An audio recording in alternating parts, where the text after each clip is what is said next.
Ladies and gentlemen, good morning. Welcome back to our History on International Politics lectures. We will start today our analysis of the non-material dimension of international orders or of world orders, that is to say, the evolution of international society throughout the past centuries up to nowadays, from the end of the 15th century to today's international society. I remind you the definition of international society that I gave you in the very first introductory chapter. It is the definition proposed by the English School of International Relations, more specifically the first generation of the English school, that is to say, Heathen and Adam Watson, in their three books, The Anarchical Society, The Expansion of International Society, and The Evolution of International Society. So what is the definition of an international society? First definition is the following one. An international society exists when a group of states conscious of common interests and values form a society in the sense that they conceive themselves to be bound by a set of common rules in their relations with one another. And this definition can be put differently, of course. An international society or an anarchical society exists, a society of states exists when some states, not necessarily all the states, we'll come back to this point, when some states have established by dialogue and consent common rules and common institutions for the conduct of their relations. And what's more, these states recognize most of the times their common interest in respecting the norms, the institutions that they established together thanks to the common dialogue, the consent. So concretely, what do these definitions refer to? For instance, in the contemporary world, these definitions refer to the fact that states, beyond the fact that they have regular interactions among one another, thus forming a system. Remember the definition that the English School of International Relations gives to an international system: a set of states having regular interactions, sufficiently regular to make every state take into account the actions of other states before acting itself.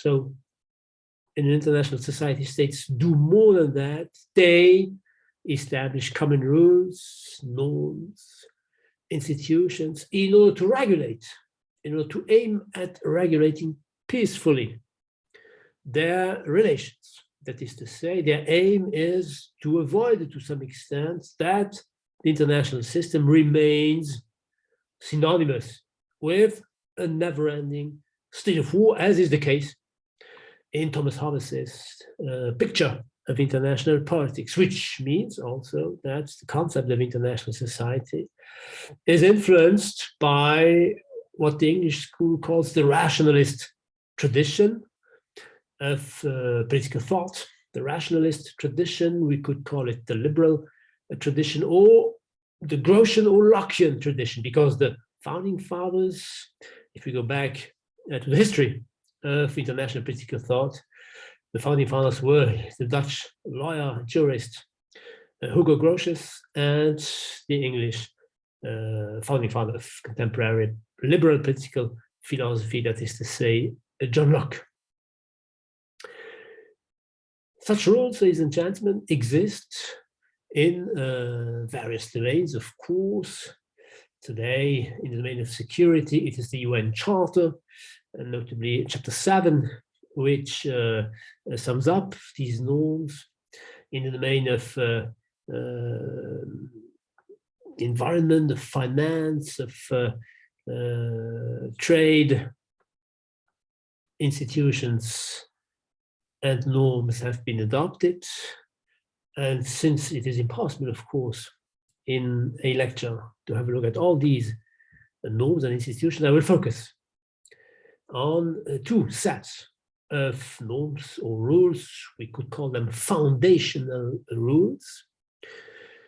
First of all, we will have a look at the rules defining the membership status of states. That is to say, which states form and belong to an international society at a specific period of time. If we go back to the definition of Hadley-Bull, what does he say? He says an international society exists when a group of states, a group, that is to say, not necessarily all the states. Nowadays, we'll come back to this, of course, all independent sovereign states are part of the international society, the contemporary international society, institutionalized in the United Nations organization. But if you go back to past centuries, not all the states belonged to the international society. Only some states considered themselves to form the international society, since these states had established the norms that they committed themselves to respect in their mutual interactions. That is to say, the question that will be asked regarding this first set of international rules, the question is the following one: which states are at the origin of the international society? Which political units belong to this kind of selective club called international relations? What led them to adopt the rules of behavior, thus themselves being members of the society, respecting said rules in their mutual behavior? A complementary question, of course, to this first one is the following one: which other units beyond the original ones, which other units were admitted, and in which context? That is to say, under which conditions? Which conditions did they have to satisfy before being admitted by those states that were already members of the international society, of the then existing international society, since these first states had created, had established, had adopted the common rules of behavior, which, in other words, are the conditions of membership, and who determines these conditions? This is the first set of international rules that we will have a look at, and the second set of international rules that we will go into detail regards the behavior of states, the appropriate, the adequate, the legitimate behavior in the domain of international politics. Our lectures here are interested in, that is to say, in the domain of war and peace, in the domain of conflict and security, conflict and cooperation, stability and instability, that is to say, very concretely, how are members of the international society once they are? How are states once they are members of the international society? How are they supposed to behave? And in the domain of war and peace, do they have the right to go to war? Is the resort to armed violence legitimate? And if yes, why? And under which conditions, in which context? I chose these two sets of questions because I consider them to be the most important ones, of course, but also because they will permit me to put forward my somehow personal analysis. They permit me to illustrate what I consider to be what could be called the dark side of the international society.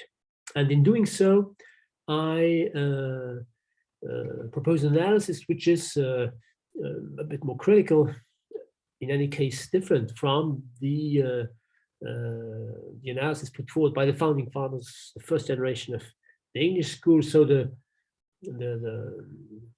authors whose analysis I I use are members of the second generation of the English School of International Relations, notably Ian Clarke and Jerry Simpson in the books Legitimacy in International Society for Ian Clarke and Great Powers and Outlaw States for Simpson.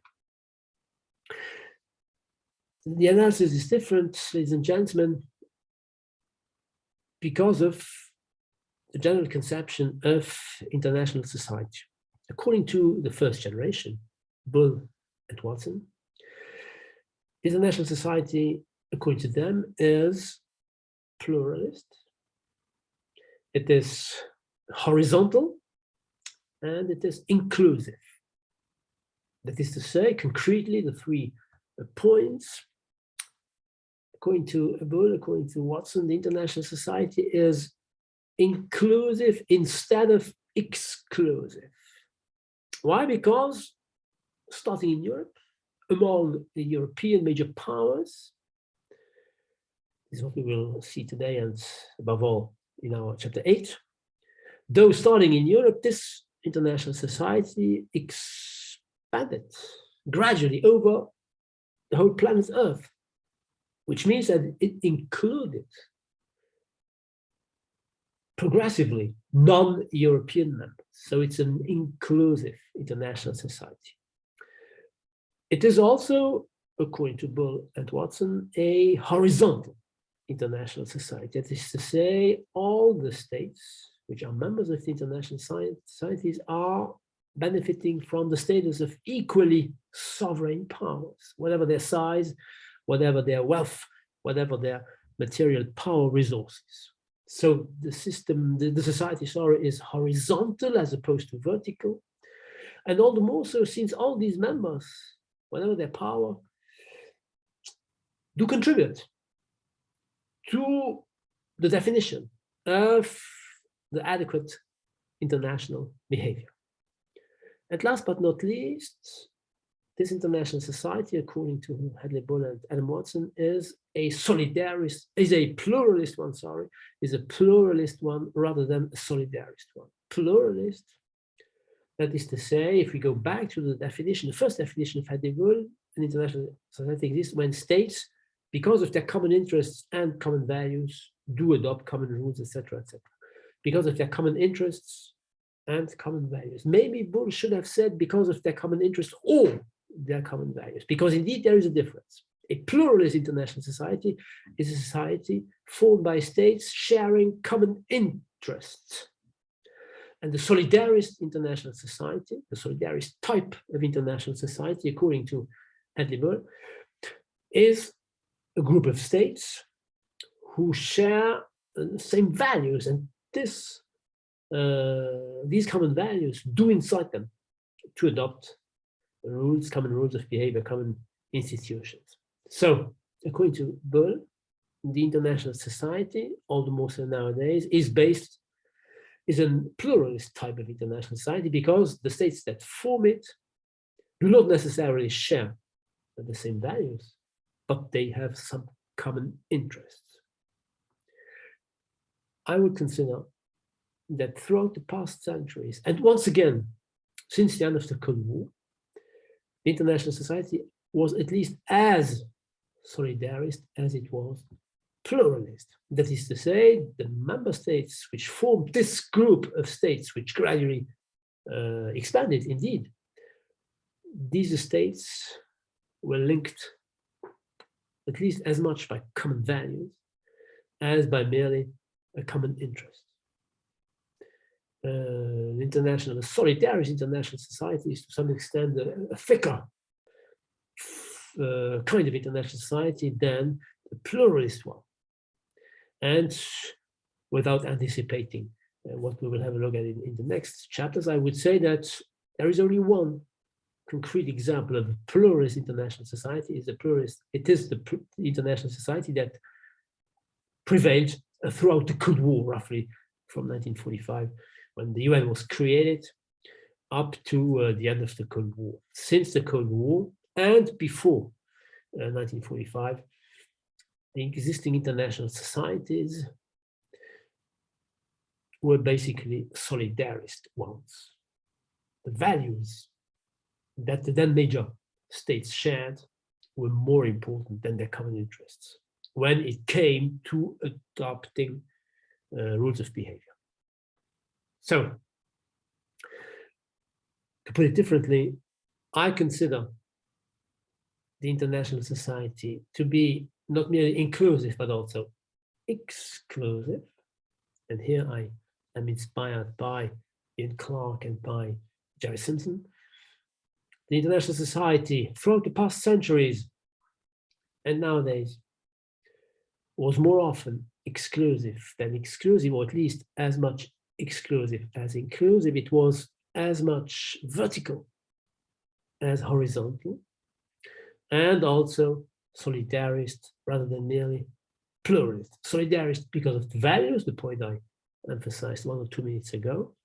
Exclusive and not merely inclusive because precisely of the conditions that were put, that conditions that the non-member states, that the non-members had to respect, had to accept in order to be recognized as legitimate members by the already existing members of the international society. Which also means that as long as these entities were not members of the already existing but geographically limited international society, these members were not dealt with by the members of the international society on the basis of the same rules, the rules that regulated relations, interactions among member states of the international society. These rules did not apply when the members of the international society were interacting with non-members, because they were not yet part of the international society. And last but not least, the international society is also at least as vertical as it is horizontal. That is to say, the rules that are adopted and that regulate international interactions, the rules that states accept to respect, and indeed do respect most of the times, these rules were proposed and sometimes imposed by some specific powers, not by all the powers. Therefore, the sovereign equality or the equal sovereignty did not prevent the kind of hierarchy among states. The major powers proposed the rules which the other ones adopted and to some extent could not but adopt. That is to say that some states are more equal than other states because they define the rules that the other ones accept to respect and that they themselves do not always respect. We'll come back to this, for instance, with the UN, the example of the UN Security Council. Anyway, what is beyond any doubt is the fact that the existing rules are not adopted democratically, if we can use this term. There are some powers which propose them and then which manage to spread them in order for all the other ones to accept them. Some powers, and maybe should I say one single power, given my power cycle framework. You know that in my first part, I emphasized the fact that there is a kind of tendency towards unipolarity in the material order in the international system. Well, this material hierarchy is reflected in a normative hierarchy.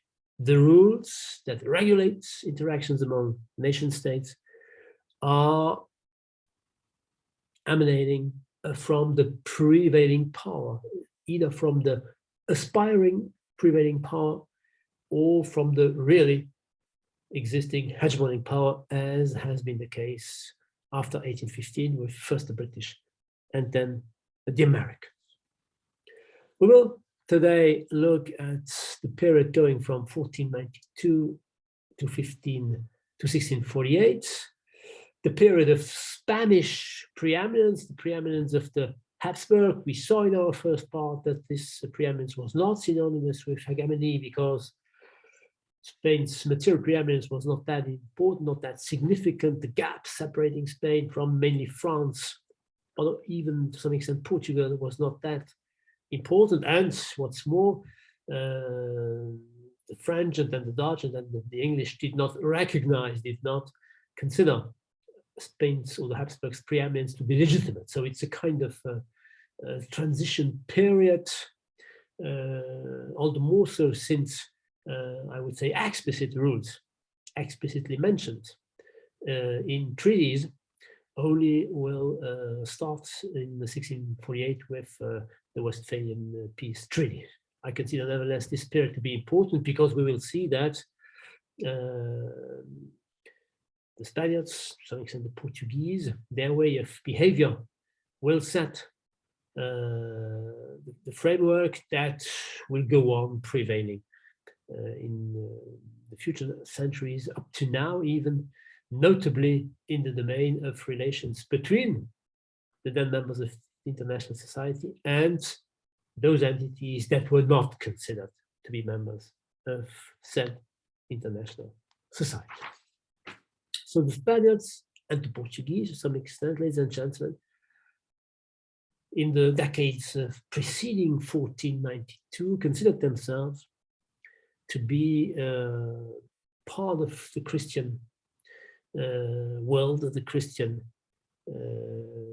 Commonwealth, Respublica Christiana, the Christian nation, Populus Christiana. This perception, which was also shared by the French, by the Italians, or the entities in today's Italy, by the Germans, by the people living in England, in Hungary, etc., in Western Europe, can we say.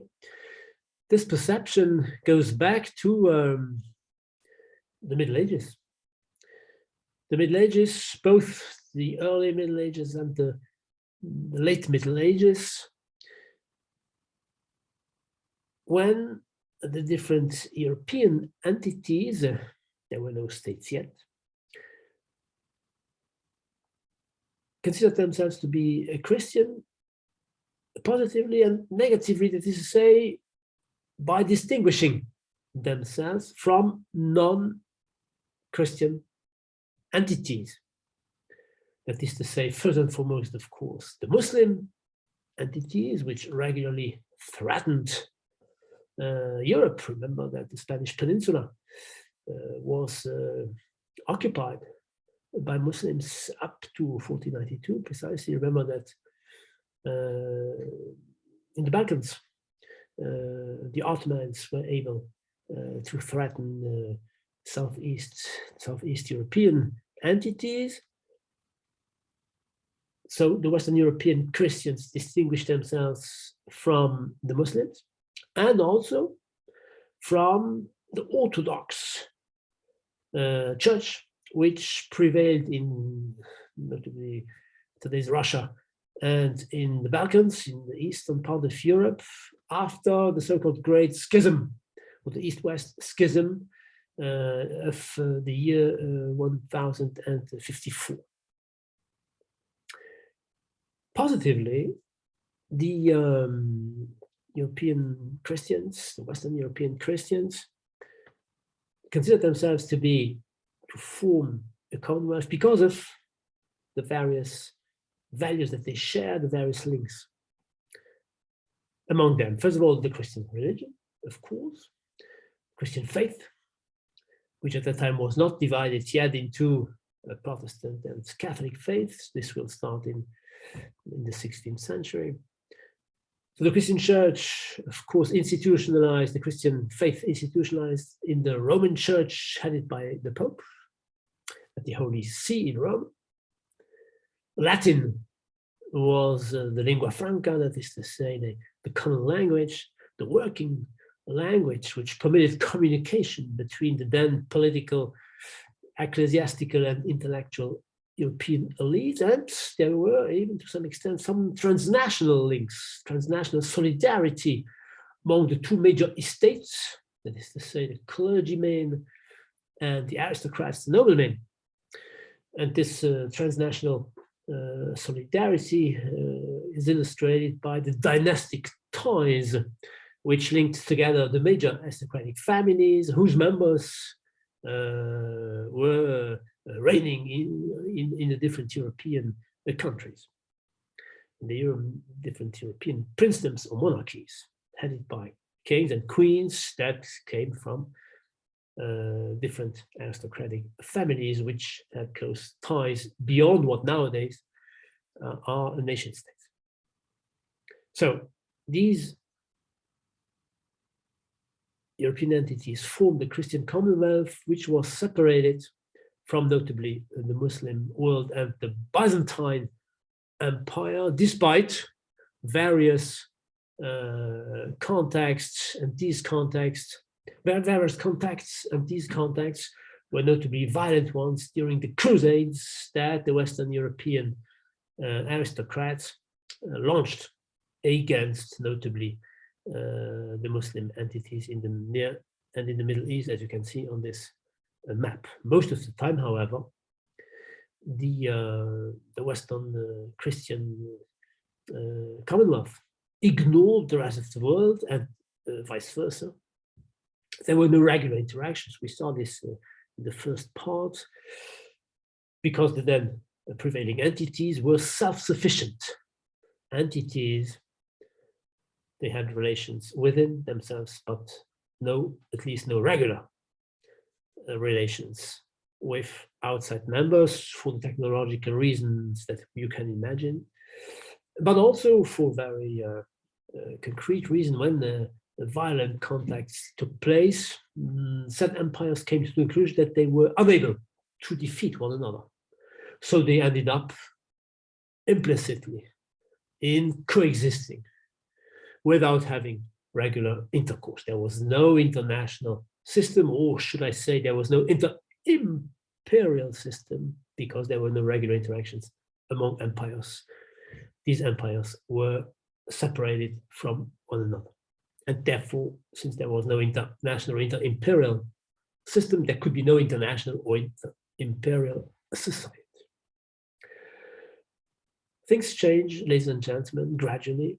And if we should find a turning point, a year that we consider to be a turning point, it would be 1492. Not necessarily in the relationships between Europeans and Muslims. The Muslims were definitely expelled from Spain in 1492. But in the relations of the Europeans, and first the Spaniards and the Portuguese, with the native people that they met overseas after Columbus's voyages discovering the Western Hemisphere that at that time was unknown to Europeans. The native populations in the Western Hemisphere were called Indians by Columbus, precisely because he and the then European elites ignored the existence of this Western Hemisphere, the North and the South American continent. He believed that he had reached the eastern coast of India, and therefore he called the populations Indians. So the Spaniards, the Portuguese met these Indians, unknown people. And this difference, of course, is important. All the more so, the Indians were also different from the other non-European entities that the Europeans had had intercourse with throughout the past centuries, that is to say, notably the Muslims. On the one hand, indeed, the Indian populations of the Western Hemisphere were, militarily speaking, weak. That is to say, they could be easily conquered, which had not been the case with the Muslim entities, which were as strong, as powerful as the Europeans throughout 6th or 7th century. And on the other hand, the Indians were different also from the Muslims, because whereas the Muslims, just as the Christians, have one single God, that is to say, believe in a monotheistic religion. The Indians were polytheistic pagans or heathens from our Western or Christian perspective, of course. To put it differently, when Spaniards and Portuguese met Indian tribes in the Western Hemisphere, in Central, North, and South America, they could not but ask the question, how should we behave? When dealing with these Indians who are polytheistic pagans, different from us, they do not believe in the same God, of course, they are not Christians, but also different from the Muslims. They do not believe in Allah, and they are weaker than the Muslim entities that the Christians had encountered in the past centuries. The second point, ladies and gentlemen, the fact that Indians were weak comparatively to the Muslims explains that in their practical interactions, the Spanish conquistadores, and this is the reason why they were called conquerors, did not hesitate very long from precisely conquering militarily the territories occupied by the Indian entities, be it the Aztec Empire in today's Central America, or be it the Inca Empire in today's South American continent. Cortes conquered the Aztec Empire, and Pizarro conquered the Inca Empire. So they were stronger, so they did not hesitate, of course, from undertaking their military expansion and conquering the huge territories concerned. Normatively, however, the Spaniards could not help from wondering which ethical justification they should give to their behavior, to their violent conquest, which ethical or philosophical or religious justification they should give. All the more so since they were acting in the name of the Christian faith. And the Christian faith, to some extent, is based on the principle of non-violence. We'll come back to this point. So the Spaniards, to some extent the Portuguese, were looking for a rationale, a justification. And this was proposed during the so-called Valladolid controversy, or during the so-called Valladolid debate, opposing two visions of the relations between the Spaniards or the Christians in general. The Spaniards acted as representative of the Christendom. They had not rejected yet the imperial principle, which was also a religious principle of the Christian Empire, the Christendom, the Christian Commonwealth, between the Christians and the native Indian tribes they met overseas. So two visions. The first one, ladies and gentlemen, was held by Juan Gilles de Sepúlveda, a Catholic theologian of the 16th century, according to whom, I quote,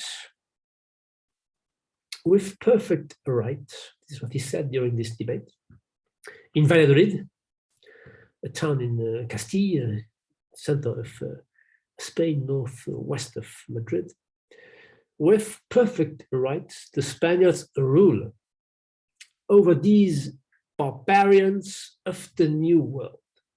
With a right, the Spaniards rule over these barbarians of the New World because," listen to this, "there is as much difference between them as there is between men and apes." To put it differently, Juan Gilles de Sepúlveda, during this debate, considered Indians to be monkeys, and therefore inferior to human beings in general, to the Spaniards more specifically, who therefore had the right to rule them, to dominate them, and in order to rule them, to conquer them. Of course, before ruling them, they had to be conquered. Violently, I go on quoting, if they refuse, violently if necessary, I quote, if they refuse our rule, if the Indians refuse the Spanish rule, they may be compelled by force of arms to accept it. So violent conquest is legitimate. According to this first vision during the Valladolid debate proposed by Juan Gines de Sepulveda. The second vision logically was opposed to this first one. It was put forward by Bartolomé de las Casas, a Dominican friar who considered Indians not to be monkeys, but to be men, to be human beings, despite not being Christians, despite not being Christians. Listen to de las Casas. Jesus Christ wanted love to be called his single commandment. We owe love to all men.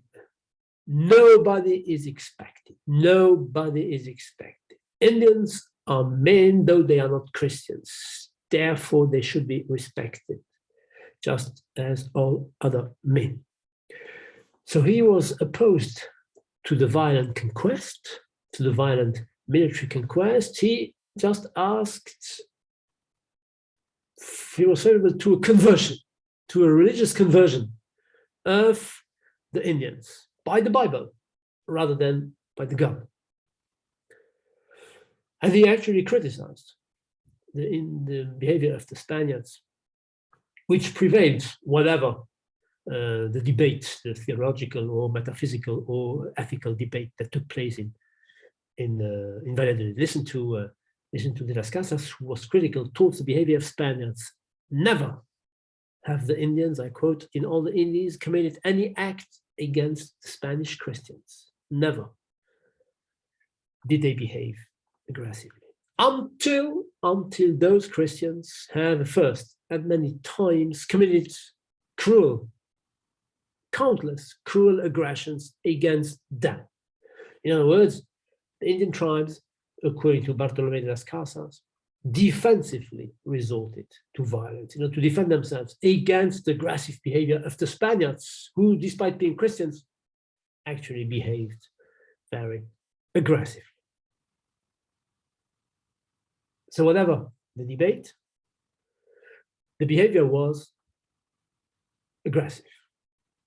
But the debate is important, ladies and gentlemen, because the difference between we have a right to conquer non-Christian territories versus we have the right to convert non-Christian populations, to some extent, this debate will prevail throughout the centuries up to nowadays when it comes to decide in the Western world which attitude to adopt when dealing with non-Western entities. And regarding more specifically the argumentation put forward on the one hand by Sepulveda and the other hand by de las Casas, when they mention the term barbarian,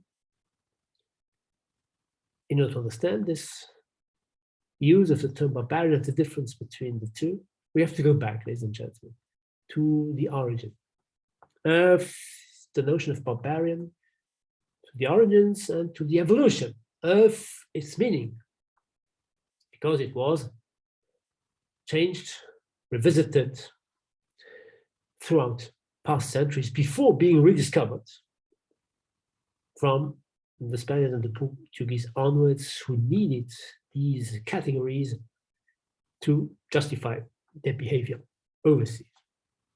To sum up the opposition, Juan Gines de Sepulveda's conception of Indians as being similar to monkeys, to apes, and therefore inferior to men, and therefore barbarians, this conception goes back to the Greek conception of barbarians. And the conception of Bartolomé de las Casas, who merely favored a religious conversion rather than a military conquest, this conception goes back, this vision goes back to the Roman and a bit later Christian conception of barbarians as distinguished from the original Greek one. So let's have a look at the details of these two conceptions, which were rediscovered by the Spaniards and which I consider to still be valid nowadays, whether the term barbarians are used or not in contemporary discourses. We'll come back to this. I took my argumentation, ladies and gentlemen, I took my analysis from French philosopher Roger Paul Droit in his Généalogie des barbares, genealogy of barbarians. According to Droit, the term barbarian at the very origin comes from the Greek barbaros, which was a term used by the Greek poet. I'm looking for him, Homer, in his epic poem, The Iliad, to designate, ladies and gentlemen, those populations coming from Anatolia, today's Turkey, who had commercial intercourse with the Greeks, and of course, which spoke their language, which the Greeks had much difficulties to understand, which for them sounded like barbaros, or the populations of Anatolia who ended up speaking Greek, but with their logical specific accent, and therefore different from, I would say, the genuine Greek accent of the populations living in Athens, in Sparta, etc. We have here a first point of the meaning, the profound meaning of barbarians. That is to say, what we may call the unlikeness or the similar dissimilarity or the dissimilar similarity that characterizes different kind of men, and which shapes the relations between ego and alter, between us and them. When we meet somebody who is similar yet different, this is somehow troublesome for us because it puts into question what we believe in, and we believe to be the genuine representatives of humankind to some extent. So when the Spanish conquistadores met the native Indians in America, well, obviously they looked like human beings, despite the color of their skin, despite the language that they spoke. But they were nevertheless, though being similar, they were different because of their practices, because of their habits, which were absolutely different from the ones of the European Christians, notably since they practiced human sacrifice, since they practiced cannibalism, since they practiced royal incest. So the first meaning, original in the Greek conception, emphasizes otherness. Barbarians are those who are other, who are different from us. This first meaning was, in ancient Greece, gradually completed by a second meaning. That is to say, the first meaning paved the way to a second one. The reason is the following one: those Greek citizens who spoke Greek with what they consider to be the legitimate accents, the genuine, pure Greek accent, considered themselves to be a rational people, able to argue and to reason logically. Logos, the Greek term, means all at once language, and reason, logic. Logos means word, speech, discourse, and argumentation, reason, logic. So the Greeks considered that they spoke correct Greek because they were able to argue logically, which the non-Greeks were not, since they were unable to speak correctly Greek. And from this cultural linguistic dimension, a political dimension very quickly emerged. The fact for the Greeks to be rational people explained, according to them, the fact that they were able to govern themselves. That is to say, they were able to choose a political regime respecting their freedom. Be this regime a democracy, as was the case in Athens, or be it more aristocratic regime, as was the case in Sparta. In both cases, it was the majority of the citizens whose interests and whose rights were represented in the governments that they chose. And this was not the case for the non-Greeks who were living in autocratic empires. So the first meaning of barbarians was complemented by a second one, a societal political significance. Are barbarians those who are not ruled, who are unable to govern themselves, who are not ruled by leaders, by political authorities that they are able to give to themselves, to choose themselves? And from this second meaning emerged a third meaning. As a matter of fact, among the non-Greek entities with which the Greek city-states had various types of intercourse, there was one autocratic regime and one autocratic unit that was more significant than all the other ones. All the more so, not merely did it have commercial intercourse with the Greek citizens, but it also threatened the independence, the security, the integrity of the Greek city-states, that is to say, the Persian Empire. So the Persian Empire was synonymous with the barbarians. And maybe should I say, the barbarian, singular noun, and no more barbarians, the plural noun. As is the case in Thucydides' history of the Peloponnesian War.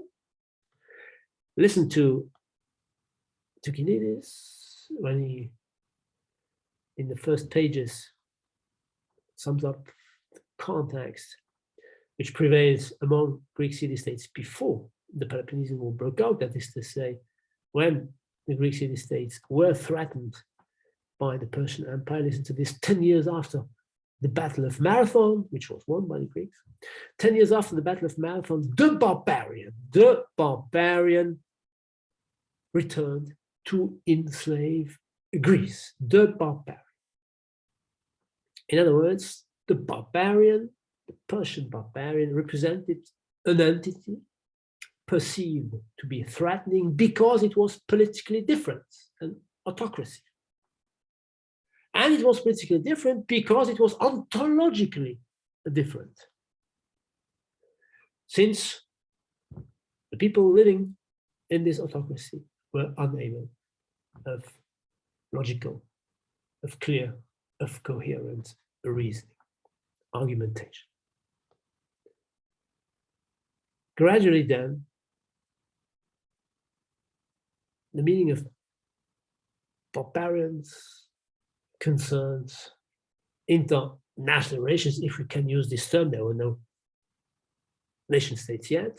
Relations between different types of entities, separate from one another, as was the case of the Greek city-states on the one hand, the Persian Empire on the other. Ladies and gentlemen, you know that the Greek city-states were committed in a war which can be considered as, to some extent, the first interstate war, because it opposed city-states, independent units, though not sovereign, but independent, separate, Athens, Sparta, and all the other different Greek city-states, forming two alliances involved in the Peloponnesian War. That is to say, the Peloponnesian War opposed Greek city-states, who were separate from one another, but formed nevertheless a common culture, a common civilization. Maybe could we say, if we use the expression of this chapter, an international society, a regional Greek international society. And on the other hand, the Greek city-states, pretty often together, waged wars against the Persian Empire, who threatened the independence of all these Greek city-states. These two kinds of wars, ladies and gentlemen, were distinguished in the then political thought of ancient Greece, and notably by Plato in his Republic, when he had a look at the two types of wars, the one opposing the Greek among one another, the other opposing the Greeks to the Persians. Listen to this. When the Greeks fight against the barbarians in general, and the Persian barbarian more specifically, they are by nature enemies. They are by nature enemies. And they wage wars against one another. Wars in Greek, polemos. Wars in Greek are called polemos. And then Plato comes to the wars opposing Greek city-states among one another. When Greeks fight against each other, they are by nature friends and not enemies. They are by nature friends. And this type of hostility should actually be called discord. Discord in Greek, stasis. That is to say, Plato made a distinction between limited and unlimited wars. Limited wars are quarrels among friends. Unlimited wars are wars opposing enemies. And the difference between friends and enemies or foes will be rediscovered in contemporary international philosophy by Carl Schmitt in his North of the Earth, and in international relations by Alexander Wendt in his social theory of international politics. Maybe you know the distinction that he makes between friends, rivals, and enemies at the origin of three types of anarchy: the Hobbesian one, the Lockean one, and the Kantian one. To come back to Plato, on the one hand, there are limited and temporary wars, likely to be solved by dialogue, by compromise, by negotiation, by peace treaties. And these wars oppose friends, that is to say, units belonging to the same cultural or civilizational entity, forming, we could say, a society. And then we have unlimited wars, whose aim is reciprocal, whose aim is the destruction of the enemy, either the physical or at least the political destruction. And wars that are likely to start again and again until the definitive annihilation, opposing the Greeks to the barbarians. These wars then cannot be solved by negotiations, by dialogue, by compromise. They are likely to go on eternally to some extent. Why? Because they oppose enemies, that is to say, entities that do not belong to the same civilization, to the same culture, or should we say, to the same international society. They do not recognize each other as equal. So to sum up this Greek conception, ladies and gentlemen, the barbarian in the Greek conception is he against whom it is appropriate to wage unlimited wars of annihilation. The barbarian is he against whom it is legitimate, normal, to wage unlimited wars of extermination, unlimited wars because of the enemy's otherness.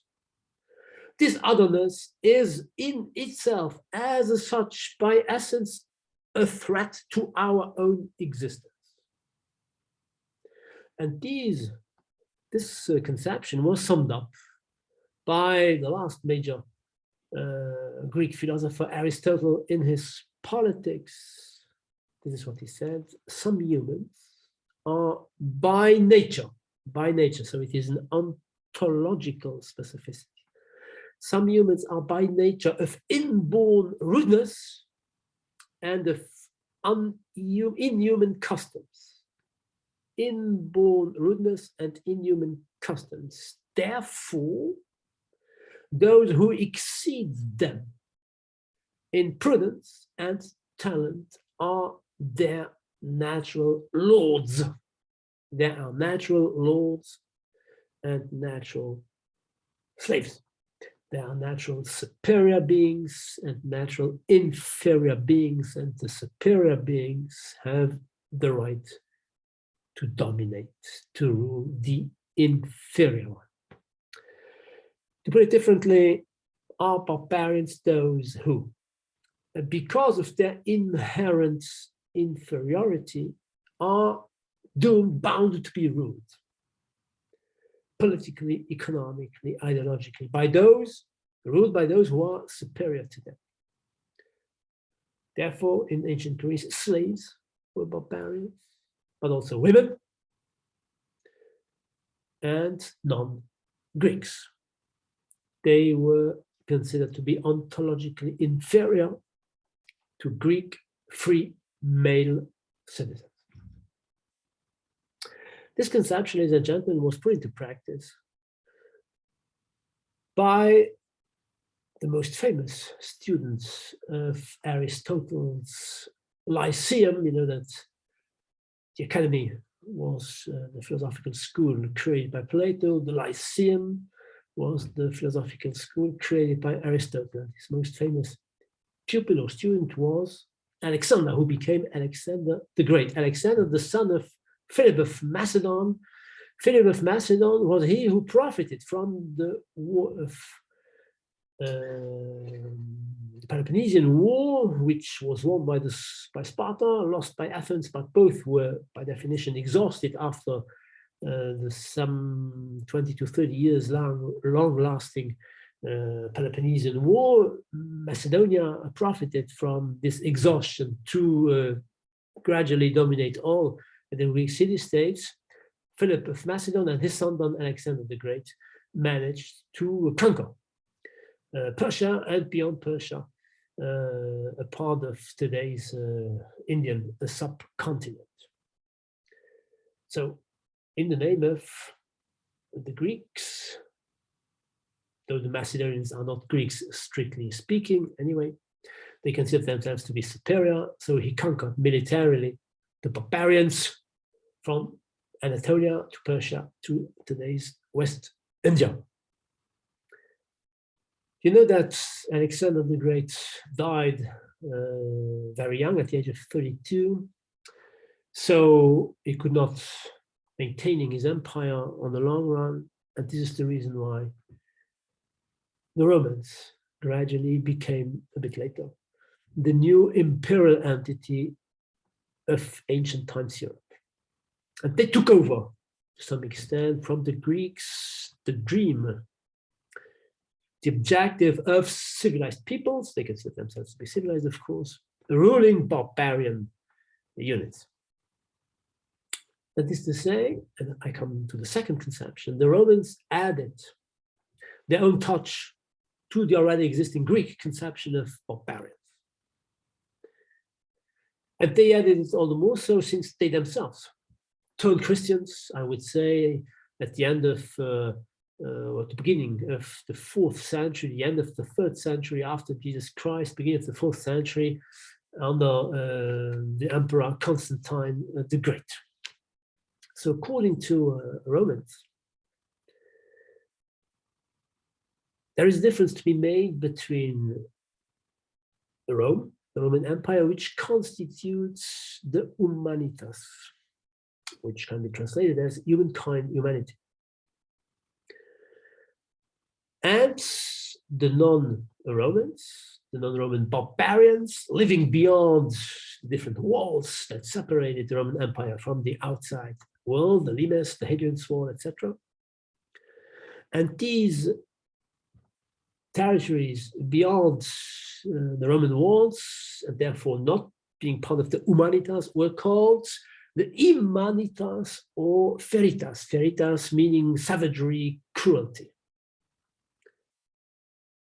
So according to the Romans, their thinkers, less famous to some extent as Plato and Aristotle, the humanitas, the Roman humanitas, was synonymous with civilization. And this civilization was doomed to expand. That is to say, sooner or later, it would be able to integrate the humanitas, the feritas, into the humanitas. Sooner or later, thanks to this integration process, the non-civilized, non-Roman entities, nations, peoples would become themselves civilized by being swallowed up to some extent by the Romans, whose territory was bound to expand up to some extent the whole planet Earth. So the Roman rule was bound to dominate the rest of the world sooner or later. And therefore the barbarians would stop being barbarians, since they would be integrated into the humanitas, into the civilized Roman Empire. In this conception then, ladies and gentlemen, the barbarians are eliminated too. But they are not eliminated thanks to physical annihilation, thanks to violent destruction, or not exclusively. They are integrated, eliminated by integration. They are eliminated thanks to a political process synonymous with their absorption within the Roman civilization. And during the first centuries of its expansion, the Roman Empire, first in Italy, then in the rest of Europe, then North Africa, then in the Balkans, and even in the Middle East, on the map on the left, you can see the Roman Empire at its greatest expansion, roughly a bit more than 100 century after Jesus Christ. During the first centuries, Rome was able, to some extent, to corroborate this conception of the civilization gradually integrating the rest, or significant part of the rest of the world.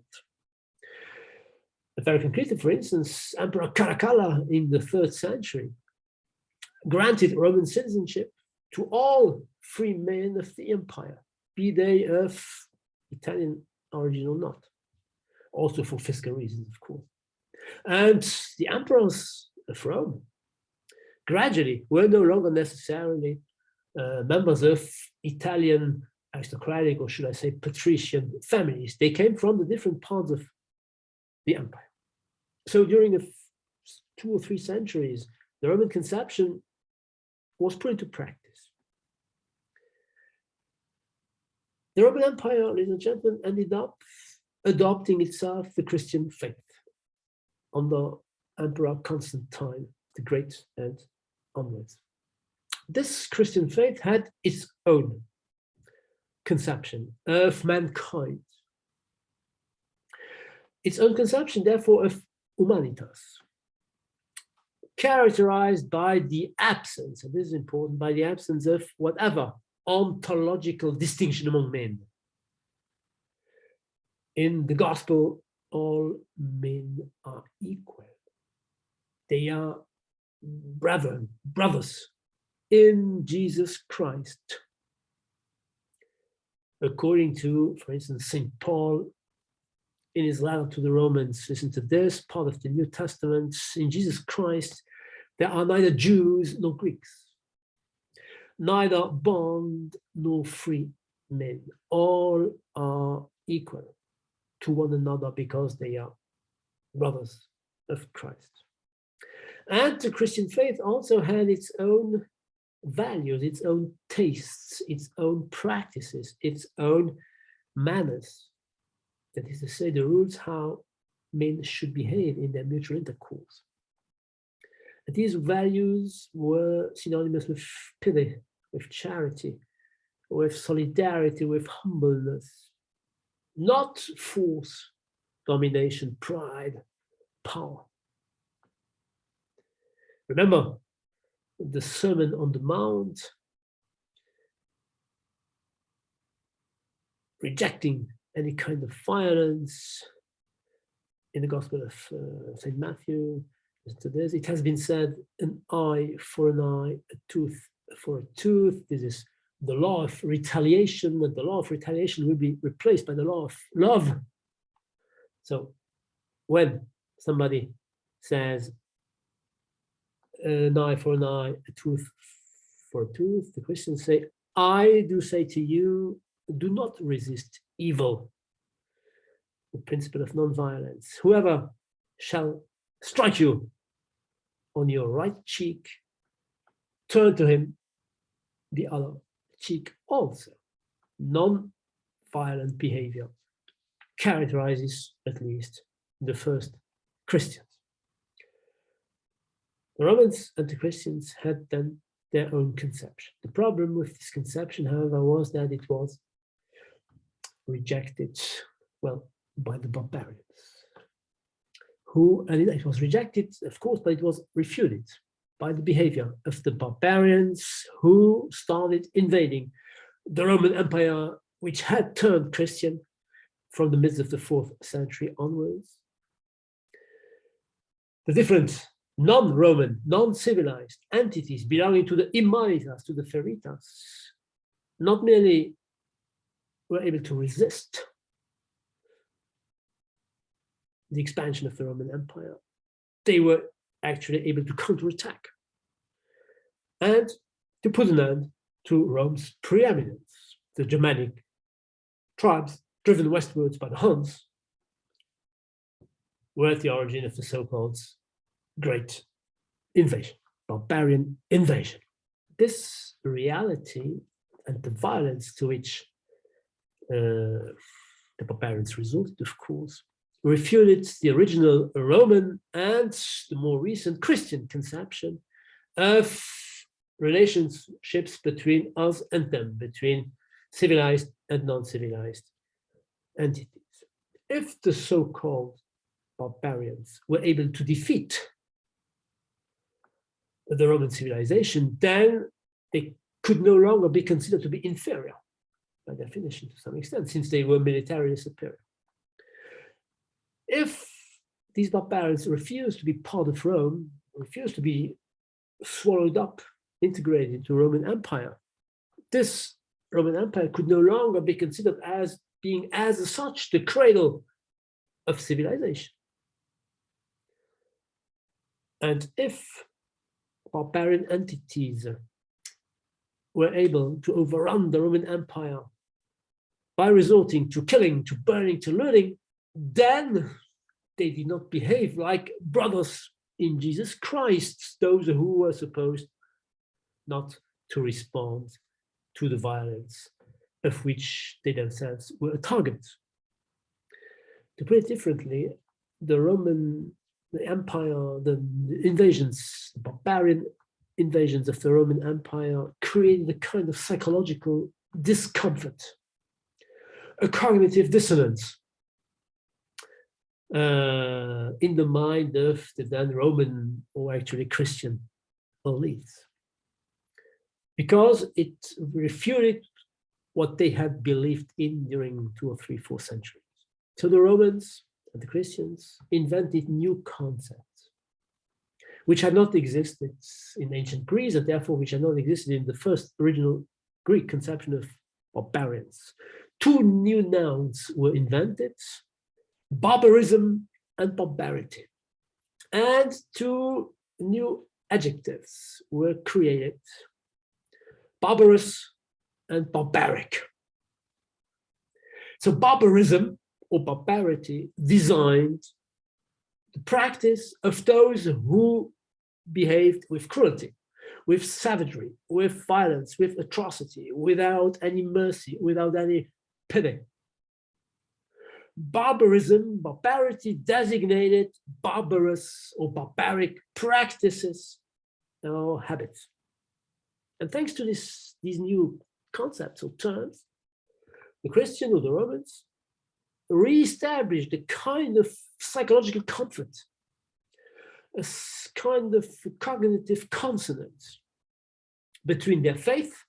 All men are brothers in Jesus Christ.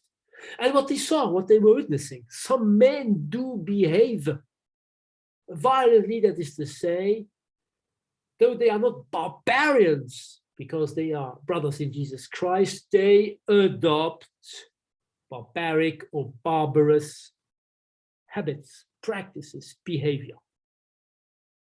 Which amounts to saying that in order for them to no longer behave this way, they must be converted to the Christian faith. So at the origin, they are men, like the Romans, but they do not behave like Christians, and therefore they must be converted to the Christian faith. And once they have adopted the Christian religion, they will no longer adopt or practice barbaric or barbarous habits or practices. And ladies and gentlemen, ever since then, therefore, this will be the guideline of my next chapters, of the second part of this History of International Politics class. There will be two conceptions of barbarians, different from one another, yet complementary to each other, to which the different Western units, but also thinkers, will resort when dealing with or when analyzing non-Western units. On the one hand, the West will distinguish what we may call ontological barbarians.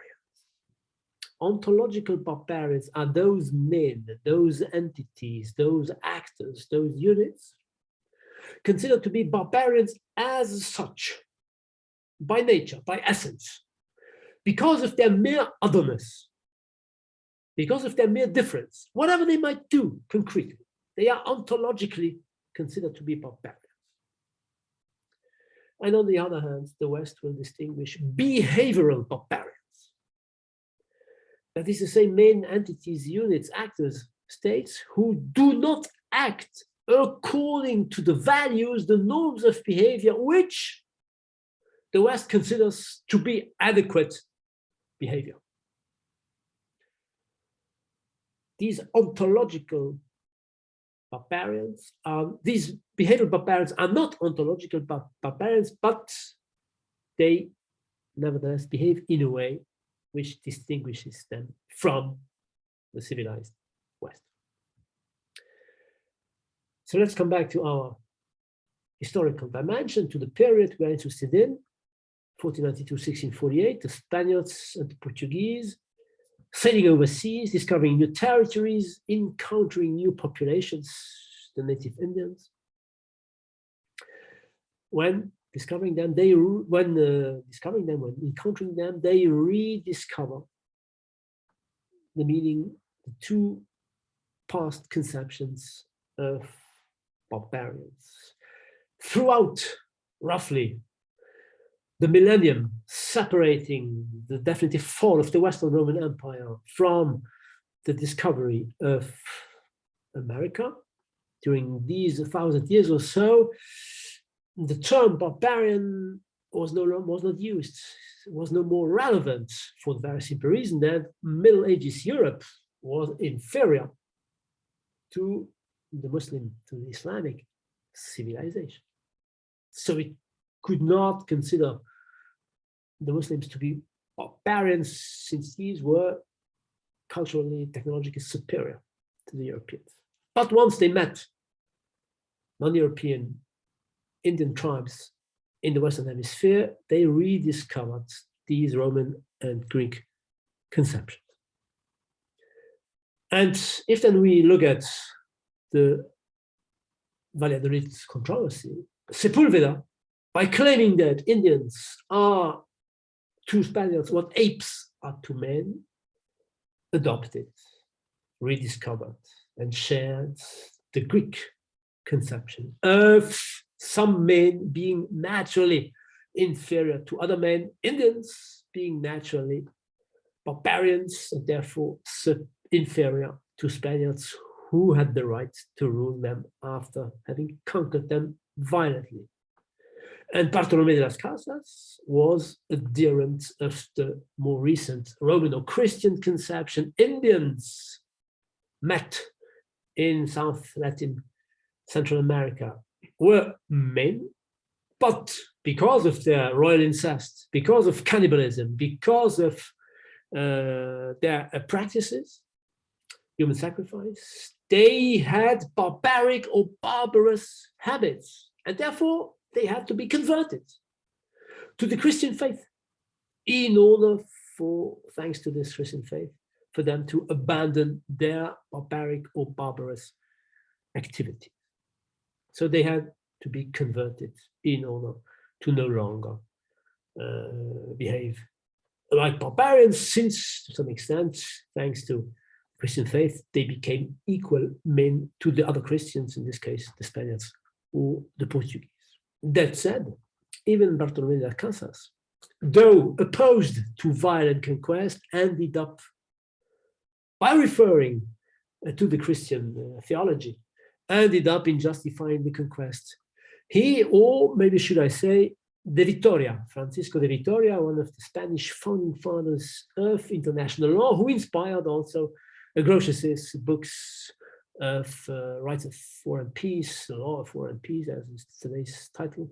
De Vitoria, indeed, who also contributed indirectly to the Valladolid controversy. He was a member of the School of Salamanca. The University of Salamanca is the first university in Spain. The argument of Vitoria was the following one: if the Indians refused to be converted by the Spaniards landing in South America, if they refuse conversion, it will be legitimate to wage war against them. Why? Because by refusing the conversion, they refuse the Christian principle, love your neighbor. The Spaniards come as neighbors, so the Indians are supposed to love their neighbor. If they refuse the conversion by the Spaniards, this means that they reject the neighbors, the Spanish neighbors who love them.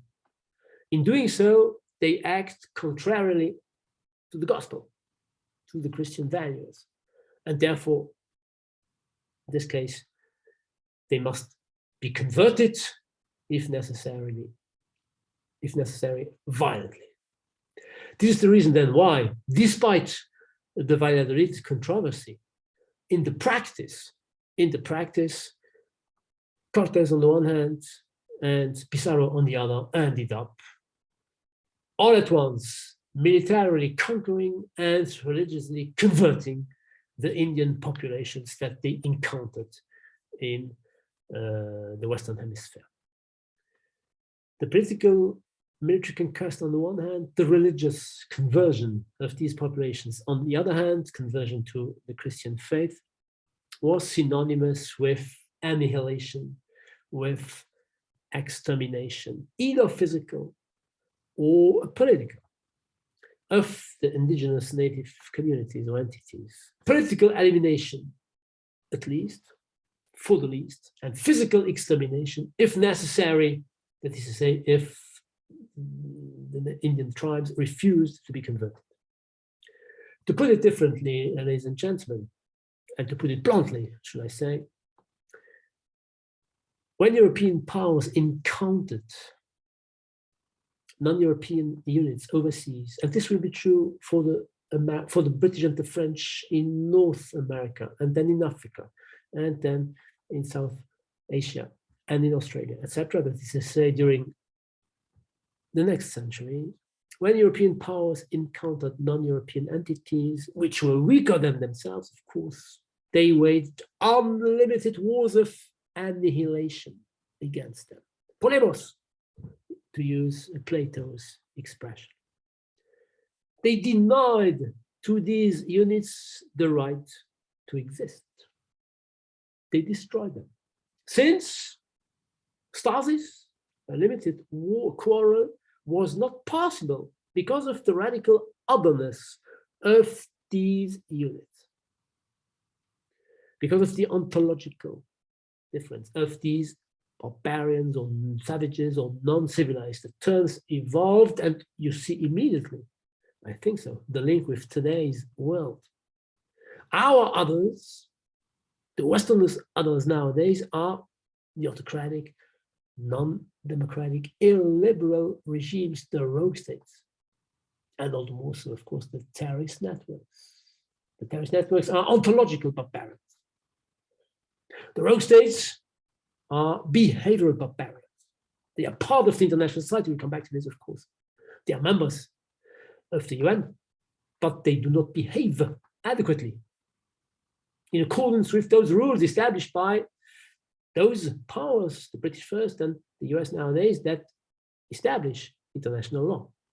By doing what? By sponsoring terrorist networks, by violating massively the human rights of their own population, by acquiring or being eager to acquire weapons of mass destruction, etc., etc. So the difference between ontological and behavioral barbarians will prevail up to now. Let's come back to the past. When European powers encounter non-European entities, they consider that they have the right to destroy them, either physically or at least politically. And this is interesting, because in doing so, what did the Europeans do? They established overseas empires. That is to say, they acted on the basis of the imperial principle. The imperial principle which they were about to reject in Europe. Since they acted in Europe, they wanted to become sovereign, which they managed at the latest in 1648. So in Europe, the European International Society will emerge as a society of states, independent, sovereign, equal, legally speaking, while overseas, the conquests to which the European powers resorted ended up creating a society of empires, to quote Anthony Pagden in his book, European Encounters with the New World. The New World was the Western Hemisphere. A society of empires. To put it differently, ladies and gentlemen, the Europeans drew a line between Europe, the European, in this case, Christianity, and the non-European world, which could be conquered. And Carl Schmitt, in his book, quotes the then most famous privateer operating on behalf of the British Crown, the English Crown, Sir Francis Drake, who summed up this conception in the following phrase: no peace beyond the line. No peace beyond the line. In Europe, the aim of states was to maintain peace, or at least stability, or at least to limit wars to some territorial changes. But the units themselves recognized each other's right to exist. Beyond the line, that is to say, when Europeans dealt with non-European units, they did not apply the same rule. No peace beyond the line. Military conquest, violence, aggression was the normal behavior to conquer new territories, to convert the populations, to exploit the raw material economic resources that the Europeans found overseas. So a radical difference.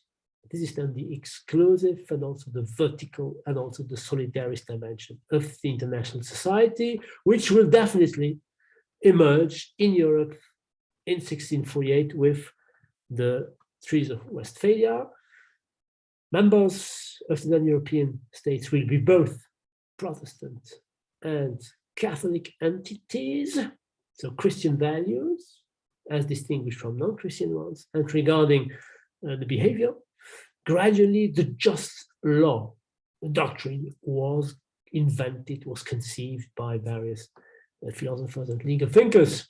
And this philosophy will progressively influence, at least implicitly, the behavior of European states when dealing with one another.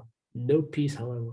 Beyond the line, we will see this logically from next week onwards. Thank you, ladies and gentlemen, very much for listening to this for today's chapter. I wish you a great day and hope you come back next week. Goodbye.